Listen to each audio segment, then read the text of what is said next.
top male athlete of 2020, and we'll let Crayfish refresh his stuff right there. But you can continue the Kenny Omega praise because that was your pick for the top male athlete of 2021 on there. So sorry, I didn't change that number or the date, but tell me why. Oh man, it's for the same reasons, man. I mean, you can't have that much gold and not be the top dog. You know, he was the top guy in so many things. His promos were always hilarious. Like Crayfish alluded to, the pairing of him with Don Callis just made Kenny better. It let Kenny fantastic. It let them go off of each other a lot, and I think that worked. Yeah. Then with the Bucks as well, they deserve a lot of credit for that as well, because they were also very helpful in putting over Kenny's heel persona. There's a lot of people that can be attributed to Kenny having this award, but ultimately it's on Kenny Omega, because Kenny Omega is also one of the best wrestlers in the world.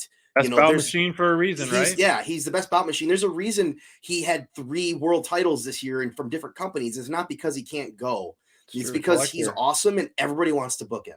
And yeah, that's true. He's the man. Yeah, it's so true. And I purposely, just so everyone knows, I purposely hijacked my own Wi-Fi so that I could take a step back and let you two talk about the top male athlete, so that I could then hijack the segment when you guys. Yes, you're gonna have to hijack. And I could just praise the man himself, Pac, the bastard, the best wrestler on the planet. This is the guy. Hard to argue baby. that. This is the bar. SPD, how many interviews did we have this year where time and again the guys in the business have said Pac sets the bar, baby. This is the guy.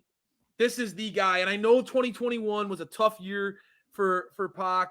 You know, a guy who missed a lot of the year because of COVID and things like that. But every time I get a chance to see this guy, every single time he's in the ring, I'm just in awe. He makes it look so easy. He makes it look so effortless. He's just flawless in what he does.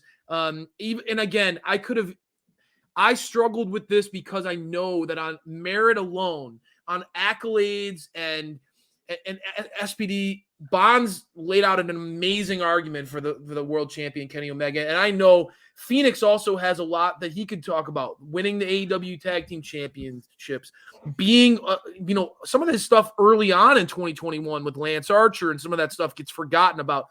So oh my gosh, I get it. They stole the show week in and week out. I get it. You guys both have awesome picks. But I had to kind of swing in here at the end and just had to rally and let everybody know, all that other stuff set aside, this is the best wrestler in pro wrestling, folks. This is the guy. He sets the bar. He's phenomenal. It's hard to argue that. And, I didn't talk about Ray Phoenix. I let Bonds keep piggybacking off his heel pick on that. But are you guys surprised a little bit that I picked Ray Phoenix, even though he's in a predominantly tag team setting? Or are you just like, that's a chip? It's an SPD fanboy. He's a big mark for Ray Phoenix because the guy is incredible. You always explain it. You always explain how you appreciate Ray Phoenix in the ring, and I agree with you in a lot of it, man. Like, he's not my pick for male athlete of the year, but I can understand it because every time Ray Phoenix is in the ring, you see something you've never seen before in a ring, and that's what makes him special. And that's always awesome. Makes me mark out like the AEW roster, both male and female, is just jam-packed with elite level talent, no pun intended.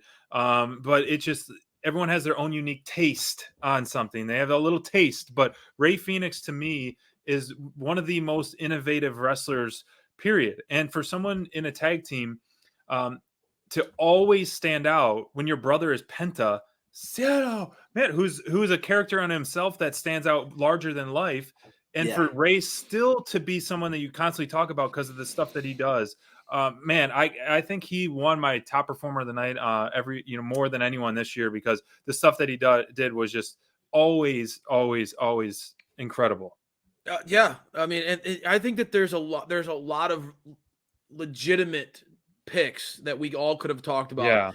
MJF certainly is one that just got thrown out there. Jericho, he would have been a pick for me probably. Thunder Rosa throwing out Bryan Danielson again, making a mark in a short period of time. I'm not going to argue against Bryan Danielson because I picked a guy who wrestled a lot less matches than you guys. But Danielson does set the bar very high with his in-ring work, and for him to transform from being like a compelling babyface to being maybe one of the top heels in the company as fast as he did, I can understand why Thunder picks Bryan Danielson.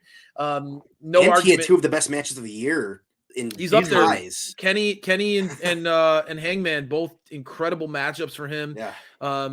Very easy to rattle off. I'm being challenged in the chat. What was Pac's best match of the year? It's a very easy to rattle off his best matches, Bryan Danielson, because he left some epic ones on the table at the fourth quarter of 2021.